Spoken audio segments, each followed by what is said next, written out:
Hello, this is Bunny, and this is the second time I'm recording this because it was a little bit too awkward. I don't know if you can tell, but I do not have my tripod on me right now, and I'm actually holding this up with my hand, and yeah, we will try to do this video without a tripod, and this is the second time I'm recording this because it was a little bit too awkward.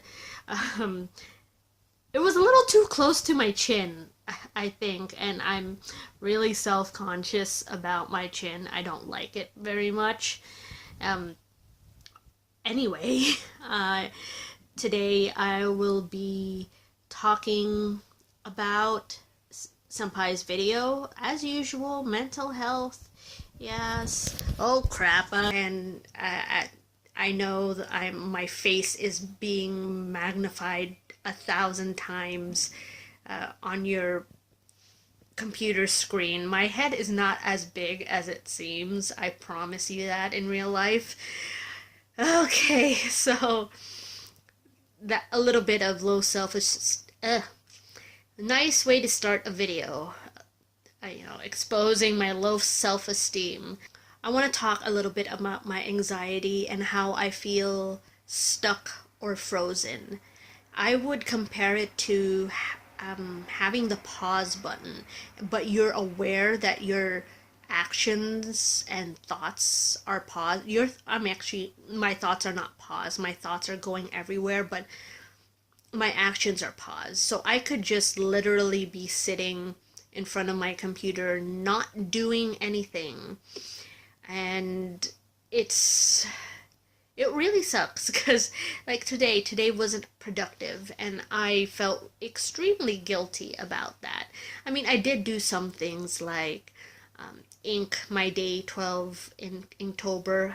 It's actually November the 3rd, and that's another thing I want to get into, is that I don't really have very good motivation to do things, and I get so discouraged very easily if my pattern is broken. It's very hard or nearly impossible for me to get back into it. And Senpai will attest to this. If a lot of times if I'm interrupted, I cannot go back to my original thought. And it really frustrates me when people say, "Oh, you don't remember what you said because what you were supposed to say wasn't important. So it wasn't important anyway." And it really, really frustrates me. That's not the case. It's just how my mind works.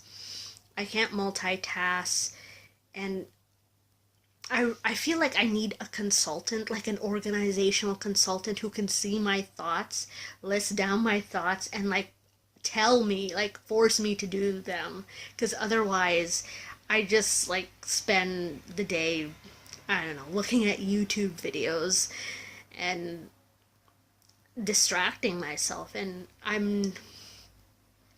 it just leads me to a lot of guilt. Senpai mentioned a few days ago that it's probably worth checking if I have some sort of learning disability, which was extremely triggering for me because that meant like seeing professionals again and getting diagnosed and going out. That didn't really help with my anxiety, and I understand that it might be beneficial for me if I did get a diagnosis to see whether I actually do have a learning disability. But anxiety just gets in the way with a lot of things, and it really sucks. Like as I said, it feels like being paused, but then your brain is going, but your body won't do anything. I think it's probably the closest I've ever felt to being dead, but breathing at the same time. I know that sounds extremely over dramatic, but I think that's the best way I could possibly describe it. And In Senpai's last video, he talked about acceptance, and I need to practice what I preach because a lot of times I don't accept what I'm feeling, especially recently. And it's not just acceptance that you need to do, but also being present with it, and then compassion, which you cannot force. Compassion just happens when you are observing your emotions, or it's supposed to work that way. Instead of being present or accepting your negative emotions just so it will go away, because of course your emotions are still parts of you, and eventually they know what you're up to, or they know your intention of trying to get rid of them through meditation, or being present, or trying to be accepting. As it's like as if you're with a child and like, I don't like being around you, but I'm here because you're having a tantrum, and if I'm here for a while I think you'll shut up. That's basically the equivalent of it. Yeah, what a lot of people actually do when they try to be present with their negative emotion. And today I did a guided meditation for Senpai. It was my first time. I was a little bit unconfident with it, but I think in the end I did a decent job. Senpai's imagination was very interesting, so he might talk about that in his video.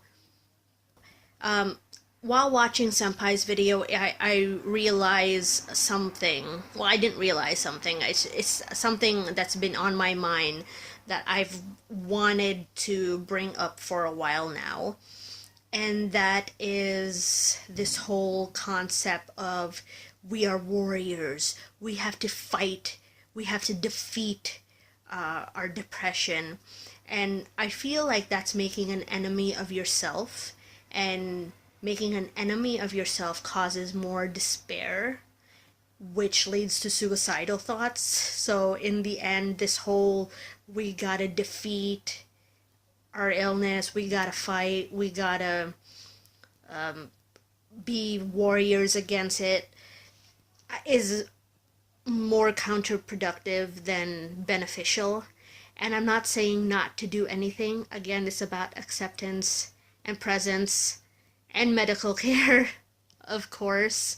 Not just, not doing anything about it, but not have such strong resistance against it. Because imagine going in a river. It's much easier to just go downstream and allow things than go upstream and like tire yourself out. And that's what Senpai mentioned in his video, how he forced himself to have a quote-unquote normal life, and it just tired himself out. And there are times when a part of you steps up and feels like, okay, I need to do this, and you go with that, and you find out later that it has helped you a lot. But there are times when you just need to have a breakdown and be with yourself and try to put yourself back together. Recently, a few weeks ago, I won a session with this man named Matthew Rosewater, and he does things like shadow work, law of attraction, I'm not sure if in a completion process, basically works of integration. There are fireworks right now, so that's what you're hearing. It's not gunshots, it's fireworks, I swear. And I'll link his website down below, and I believed it really helped. He was able to guide me so I wasn't scatterbrained so much, because there was someone to guide me through this process. And before I would not listen to guided meditations because they were so distracting, but now I sort of need them because I cannot rely on myself to not distract myself anymore, especially since I'm pregnant and it's really bad right now. It's worse. Like everything I said earlier about me losing a motivation, being distracted very, very easily, is so much worse now that I'm pregnant. But yeah, I feel that he had helped me and I was doing really well for a few days, but then with everything going on, especially involving the my upcoming labor, it's really hard to be present with myself and to be accepting, to be compassionate. And I'm in that sort of frozen, paused, unproductive, not expanding, not evolving, not growing in any sort of way, not even moving in any sort of direction at all. Yeah.